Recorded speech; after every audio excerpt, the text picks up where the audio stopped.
السلام علیکم ورحمۃ اللہ وبرکاتہ۔ خلاصۃ القرآن کی 18ویں ویڈیو میں آپ کا خیر مقدم ہے۔ آج ہم آپ کے سامنے 18ویں پارے کا خلاصہ بیان کر رہے ہیں۔ سورہ مومنون، یہ مکی صورت 6 رکوع اور 118 آیات پر مشتمل ہے۔ رکوع نمبر 1۔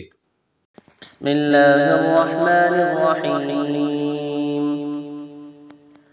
قد افلح المؤمنون الذين هم في صلاتهم خاشعون والذين هم عن اللغو معرضون۔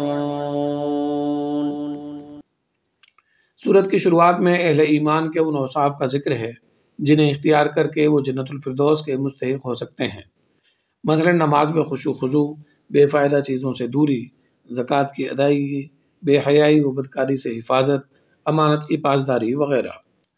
اس کے بعد اللہ تعالیٰ نے انسانی تخلیق کے مراحل کو یکے بعد دیگرے بیان کر کے مرنے کے بعد والی زندگی پر اپنی قدرت کو ثابت کیا ہے۔ پھر انسانوں پر اپنے انعامات کا بھی ذکر ہے، مثلا آسمان سے پانی کا برسنا، اس کے نتیجے میں باغات میں پھلوں اور غذاؤں کا اگنا، چوپایوں میں سے دودھ کا نکلنا، چوپایوں کو بطور غذا اور بطور سواری استعمال کرنا وغیرہ۔ رکوع نمبر 2۔ وَلَقَدْ أَرْسَلْنَا نُوحًا إِلَىٰ قَوْمِهِ فَقَالَ يَا قَوْمِ اعْبُدُوا اللَّهَ مَا لَكُم مِّنْ إِلَٰهٍ غَيْرُهُ أَفَلَا تَتَّقُونَ۔ اس رکوع میں حضرت نوح علیہ السلام کی بعثت، ان کی دعوت و تبلیغ، ان کے مقابلے میں قوم کی سرکشی، سرداروں کے تکبر اور بیہودہ اعتراضات، مجبوراً حضرت نوح کی بددعا، اس کے نتیجے میں آنے والے طوفان، کفار کی ہلاکت وغیرہ کا ذکر ہے۔ رکوع نمبر 3۔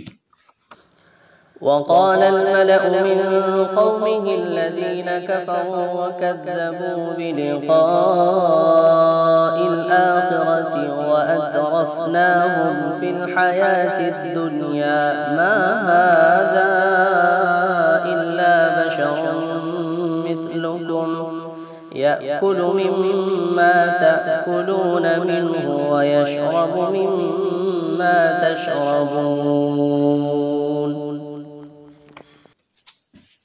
حضرت نوح علیہ السلام کے تذکرے کے بعد اس رکوع میں ابتدا حضرت صالح علیہ السلام کا ذکر ہے، جنہیں قوم سمود کی جانب بھیجا گیا تھا۔ انہیں بھی اپنی قوم کی جانب سے کفر و انکار اور غیر معقول اعتراضات کا سامنا کرنا پڑا۔ دنیا پرستی اور آخرت سے غفلت انہیں لے ڈوبی، چنانچہ اپنے نبی کی بددعا کے نتیجے میں سب ہلاک و برباد ہوئے۔ انبیاء کرام کا یہ سلسلہ چلتا رہا۔ حضرت موسیٰ و ہارون اور فرعون کا بھی یہاں مختصر تذکرہ موجود ہے۔ رکوع نمبر 4۔ يا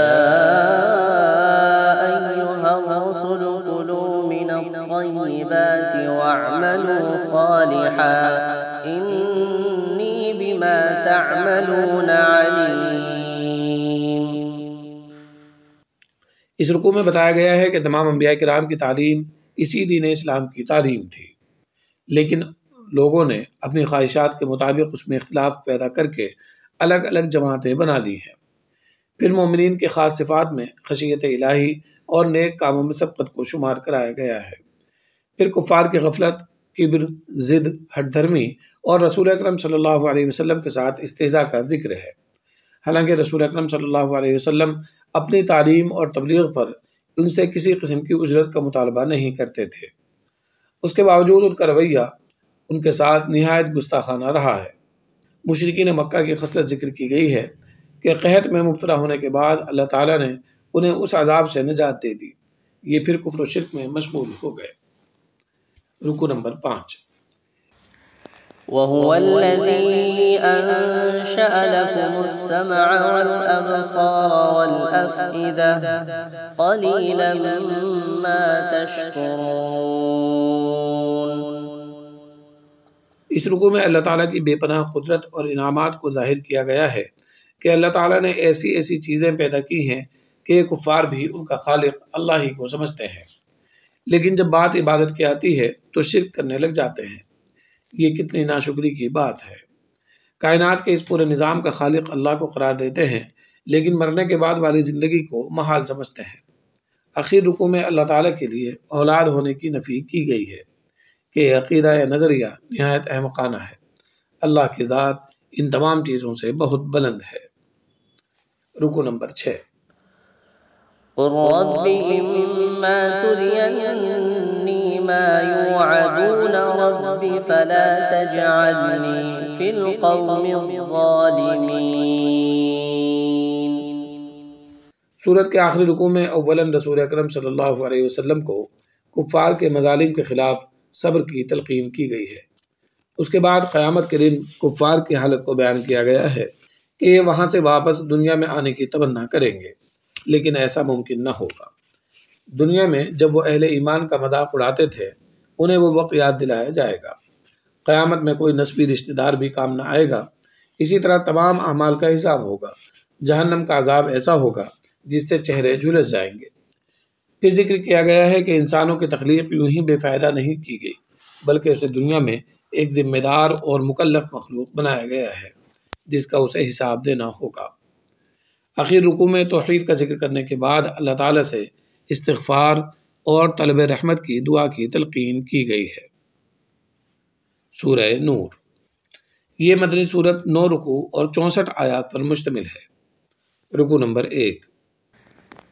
بسم اللہ الرحمن الرحیم۔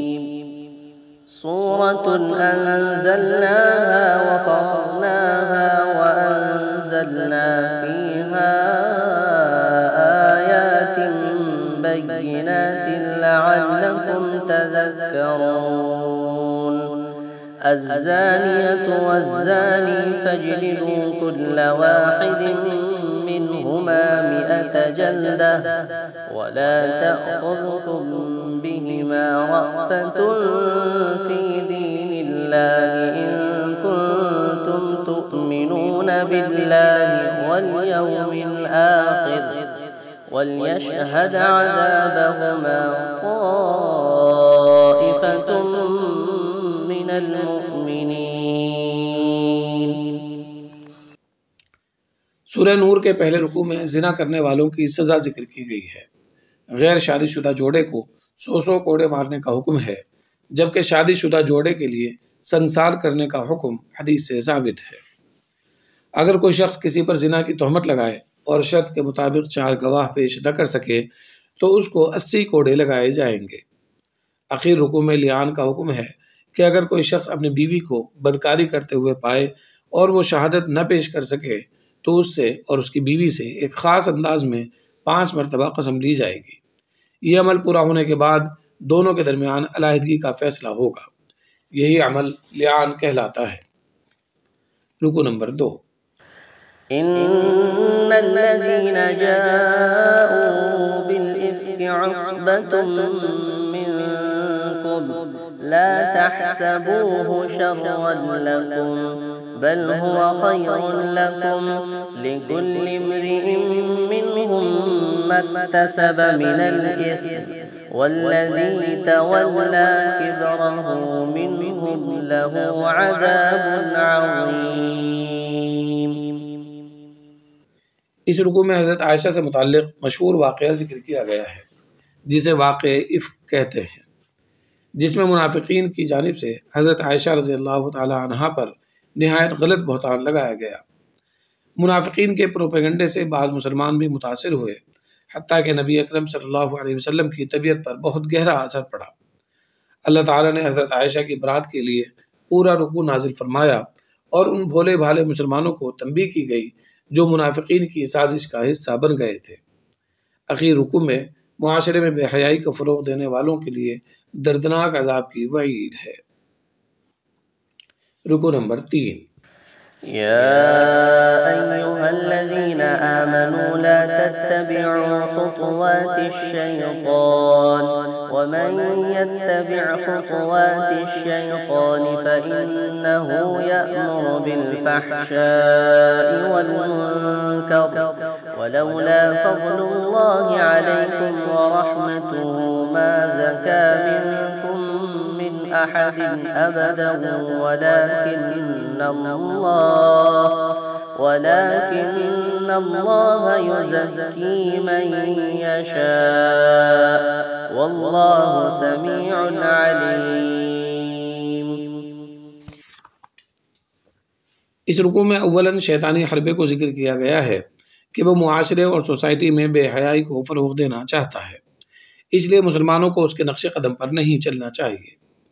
پھر ایک مخصوص واقعے کی جانب اشارہ کرتے ہوئے حکم ہے کہ اگر کوئی مومن کسی خیر کے کام کو انجام دیتا ہو، یعنی اس کا معمول ہو، تو اس سے رکنا نہیں چاہیے۔ اس کے بعد بھولی بھالی عورتوں پر تہمت لگانے کو دنیا و آخرت میں لعنت اور عذاب والا عمل بتایا گیا ہے۔ رکو نمبر 4۔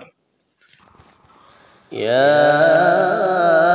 أيها الذين آمنوا لا تدخلوا بيوتا غير بيوتكم حتى تستأنسوا وتسلموا على أهلها ذلكم خير لكم لعلكم تذكرون۔ اس رکوع میں معاشرت سے متعلق بہت سے احکامات دیے گئے ہیں۔ سب سے پہلا حکم یہ ہے کہ بغیر اجازت کسی کے گھر میں داخل نہ ہونا چاہیے۔ اس کے بعد مردوں اور عورتوں کو نگاہیں نیچی رکھنے اور عفت و پاک دامنی کا حکم دیا گیا ہے۔ عورتوں کے لیے پردے کی ہدایات بھی اسی رکوع میں ہیں۔ وہ رشتہ دار جن سے پردہ نہیں ہے، مثلا شوہر، والد، بھائی وغیرہ، ان کا بھی ذکر ہے۔ نیز چلتے وقت بجتا ہوا زیور یا کوئی ایسی چیز جو مردوں کے لیے کشش اور فتنے کا سبب بن جائے، اس سے بھی خواتین کو روکا گیا ہے۔ اس کے بعد اولیاء کو حکم ہے کہ وہ اپنے ماتحتوں کا نکاح کرائیں۔ اس نکاح کو فقر اور غربت سے نکلنے اور اللہ کے فضل و کرم کا سبب قرار دیا گیا ہے۔ اس کے بعد غلاموں اور باندیوں سے متعلق کچھ احکامات مذکور ہیں۔ رکو نمبر 5۔ الله نور السماوات والأرض مثل نوره كمشكاة فيها مصباح المصباح في زجاجة الزجاجة كأنها كوكب دري يوقد من شجرة مباركة زيتونة لا شرقية ولا غربية يكاد زيتها يضيء ولو لم تمسسه نار نور على نور يهدي الله لنوره من يشاء ويضرب الله الأمثال للناس والله بكل شيء عليم۔ اس رکوع میں اولاً اللہ کو سراپا نور قرار دیا گیا ہے، اور اس نور سے وہی گھر روشن رہتا ہے جہاں صبح و شام اللہ کا ذکر اور اس کی تسبیح ہو، اور ایسے گھر والوں کو تجارت یا دیگر دنیاوی مشاغل اللہ کے ذکر اور نماز و زکوٰۃ کی ادائیگی سے غافل نہیں کر سکتے۔ آخرت میں بھی ایسے لوگوں کے لیے بے حساب اجر ہوگا۔ ان کے برخلاف کفار ہیں کہ ان کے اعمال سراب یعنی چمکتی ہوئی ریت کی مانند ہیں، جسے دور سے دیکھ کر پانی کا گمان ہوتا ہے، لیکن قریب آنے پر وہاں ریت کے سوا کچھ نہیں ملتا۔ یہی حال ان کے اعمال کا ہے کہ آخرت میں ان کی کوئی حیثیت نہ ہوگی۔ رکو نمبر 6۔ ألم تر أن الله يسبح له من في السماوات والأرض والطير صافات كل قد علم صلاته وتسبيحه والله عليم بما يفعلون۔ اس رکوع میں بیان کیا گیا ہے کہ کائنات کی ہر چیز اپنے طریقے سے اللہ کی تسبیح کرتی رہتی ہے۔ پھر اللہ کی قدرت کی نشانیوں کو ذکر کیا گیا ہے، مثلا بادل، اس سے برسنے والا پانی، درمیان میں کڑکنے والی بجلی، رات و دن کی تبدیلی، مختلف قسم کے چوپائے وغیرہ۔ اخیر رکوع میں منافقین کی کچھ شرارتوں کا بھی ذکر ہے۔ رکوع نمبر 7۔ إنما كان قول المؤمنين إذا دعوا إلى الله ورسوله ليحكم بينهم أن يقولوا سمعنا وأطعنا وأولئك هم المفلحون۔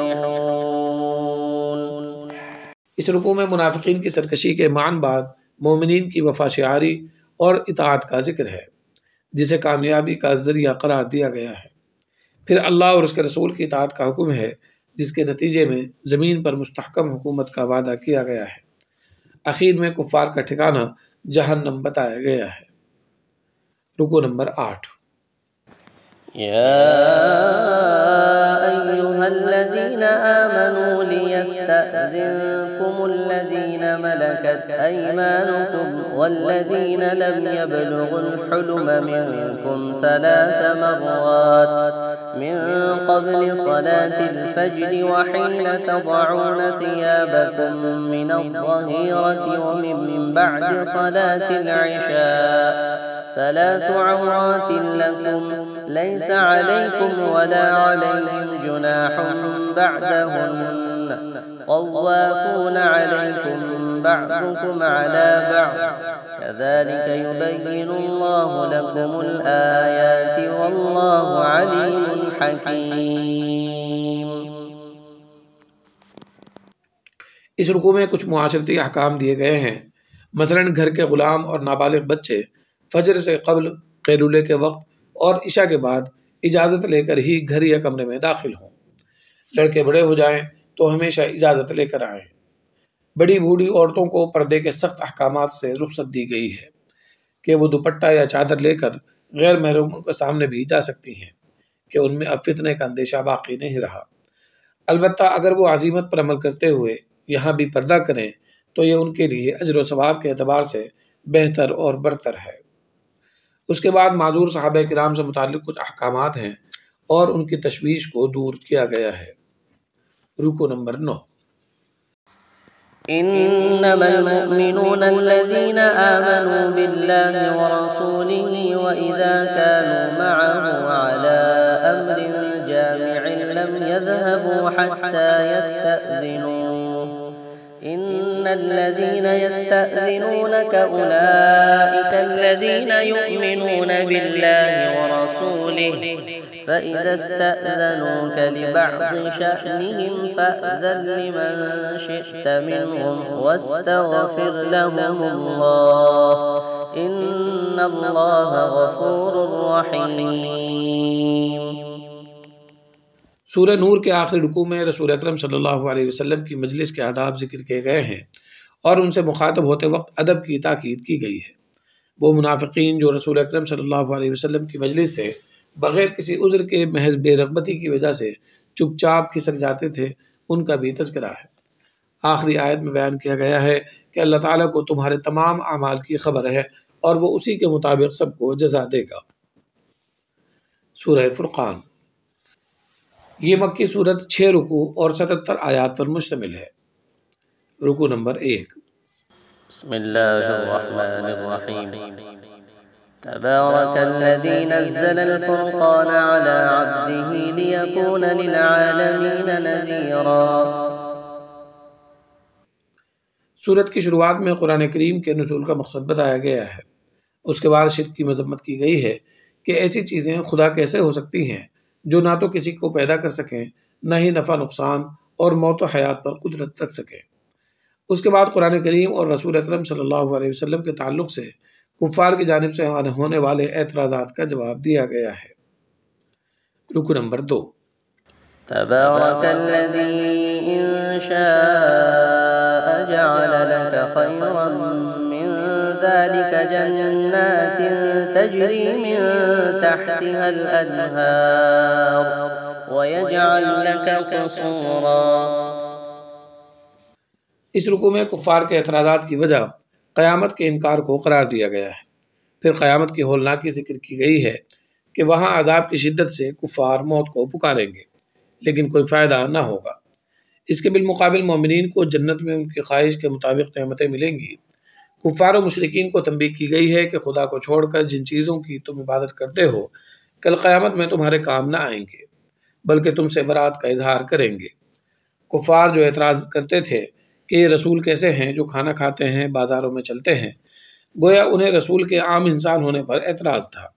اس کا جواب آخری آیت میں دیا گیا ہے کہ گزشتہ جتنے بھی انبیاء کرام آئے ہیں یہ تمام صفات ان میں بھی پائی جاتی تھیں۔ خلاصۃ القرآن کا یہ سلسلہ آپ کو کیسا لگا؟